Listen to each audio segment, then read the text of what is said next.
harus berpartisipasi dalam menyukseskan pemilihan gubernur dan wakil gubernur, wali kota dan wakil wali kota, bupati dan wakil bupati. Dalam menghadapi momentum pemilihan kepala daerah, kita melihat bahwa ada fenomena yang menarik di mana semua media rame-rame mempromosikan, di mana rame-rame mendesain narasi-narasi. Namun hal yang sangat kita sayangkan adalah narasi-narasi yang dibangun adalah memecah belah, menyatukan kelompok lain atau kandidat lain dan mengangkat kelompoknya sendiri. Sebagai anak muda, saya berharap bahwa marilah kita berdemokrasi dengan cara yang santun. Mari kita berdemokrasi dengan cara yang elegan. Kita menunjukkan bahwa siapapun yang kita usung atau orang yang menjadi kandidat kita adalah orang-orang yang layak, yang punya kemampuan, yang punya loyalitas untuk memimpin negeri 5 tahun yang akan datang. Jangan kita saling membangun narasi-narasi yang memecah belah tatanan kehidupan sosial kemasyarakatan, karena membangun itu hal yang sulit, tapi merusak adalah hal yang gampang.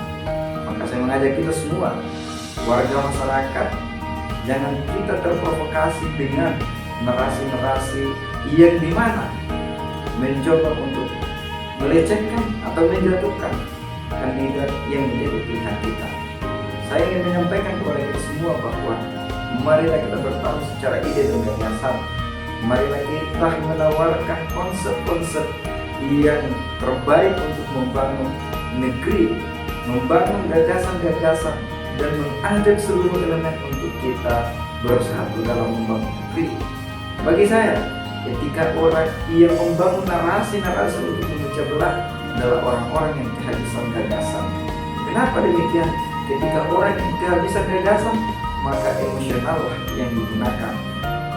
Tentulah jangan sampai kita terjebak pada pola pikir, kita terjebak pada narasi-narasi yang nantinya akan merusak tatanan sosial kemasyarakatan yang kita telah jaga bersama.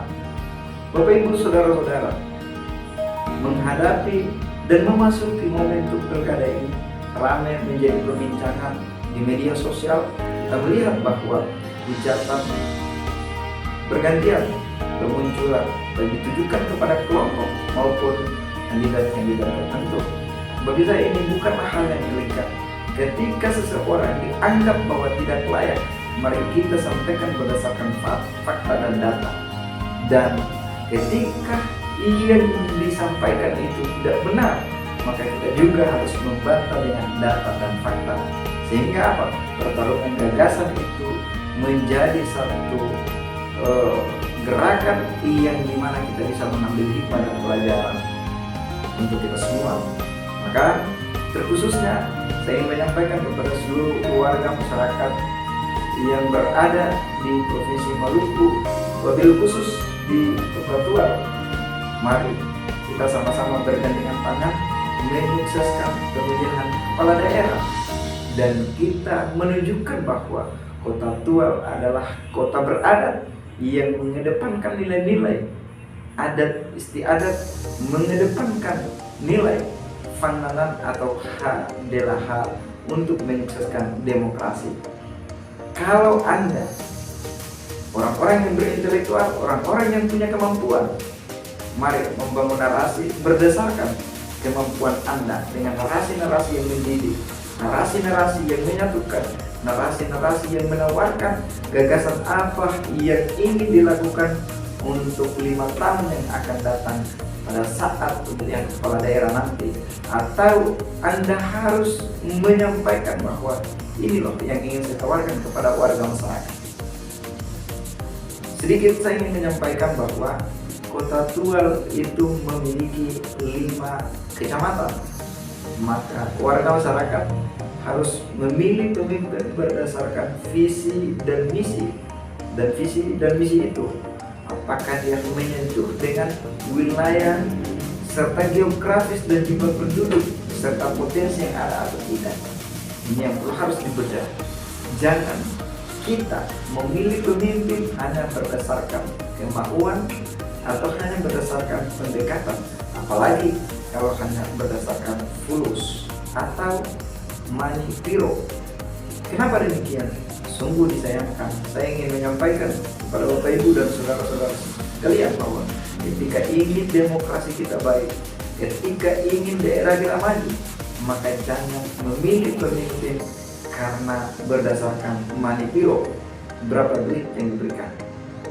Karena ketika Anda memilih pemimpin yang nantinya akan memberikan Anda uang, maka setelah dia terpilih, dia akan mengumpulkan uang untuk dia punya modal pencalonan berikut, dan dia tidak peduli pembangunan daerah itu maju dan tidak.